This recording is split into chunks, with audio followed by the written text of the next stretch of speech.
Hi guys and welcome. Today we have a different venue. As you can see, this is my back kitchen. It's like our store cupboard area, but this is where my summer cooking happens because the ag is just too hot to have on in summer. So I thought it was high time I brought you out here, and I was avoiding it because I had to give it a big clean, but anyway, it's grand. It needs a lick of paint, but it'll do. I just wanted to start cooking on the hob here and show you different recipes on the hob. Today I'm going to show you how to cook a dish called spicy chickpeas, and I got this recipe from my sister-in-law Somayah. So it's basically one of those things that if you've no fresh food in the house, you can make this because it's all store cupboard essentials. So I have in my pan here, I'm just frying off one onion, and I have no oil added there. Remember, I told you before I like to dry fry most things. I just add a little bit of water every now and then if it starts to stick. And I'm going to add some garlic to that, which I have over here. I'm going to pop it in there, and I'm going to add some freshly grated ginger, which I forgot to get out of the freezer. So I will talk to you about freshly grated ginger while my camera lady runs and gets the ginger out of the freezer. Top tip I discovered a couple of years ago was that you can actually freeze ginger. I don't know about you, it's one of those things that whenever I do need it, I find it and it's old and dry and no use to anybody. So I discovered a couple of years ago that I could buy it in bulk. I could go ahead and peel it and cut it into the chunky sizes that I need. Look how fast she was. Here's my ginger.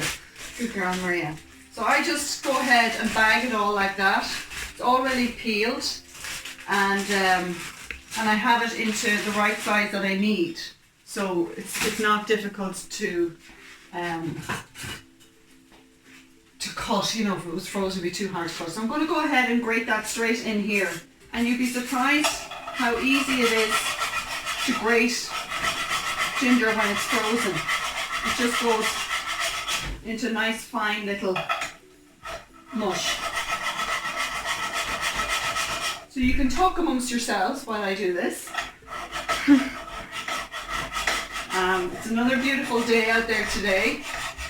Today is the day that we're going to plant our peas in the garden. They have been incubating now for quite some time in the conservatory. So I have enough ginger now there. So we're out planting peas today and beans. It's probably a little bit too early, but you know, the sun is shining so much out here now that I'm just going to add a little drop of water there because it's just starting to stick. Everybody wants to be outside because the sun's shining so much. So that is basically my onions and garlic and ginger nicely cooked down. I'm going to add now my 2 tins of chopped tomatoes. 1, 2. Try and avoid the ones with the mixed herbs in them, because that's not the flavour we're going for here. We're just going to let the ginger and garlic and onion be the flavour. And there they are, chatting outside and knocking on the door, even though they know we're filming. Now they're banging on the door. But this is normal family life. So I'm going to up the heat on that a little bit, and I'm going to add my chickpeas. So I just have 1 tin of chickpeas in there. If you don't have chickpeas, you could use any other kind of bean or red kidney beans. Sometimes I mix the two together, although I find people in this house are more inclined to eat a chickpea than I would red kidney bean. Now I'm going to add as well my teaspoon of turmeric. Turmeric I should have put in when I put the onions and garlic in. I just forgot because I was in a bit of a heap about the ginger. So if you remember, whenever you're cooking off your onions, garlic and ginger, add the turmeric. This is the thing that gives it that lovely colour. But as I said in all these videos, it doesn't matter. You know, it doesn't have to be perfect. We're going to make it work. So there in goes my turmeric. And the last ingredient I am keeping aside here is garam masala. It's a beautiful spice blend. If you don't have turmeric, it doesn't matter, you don't need it. If you don't have garam masala, you could use whatever other like curry powder you have, because it gives it that kind of warm spice. I think probably garam masala, I think most of the ingredients, the thing I taste the most in it is cumin. So if you have a little splash of cumin at home, you could pop that in as well.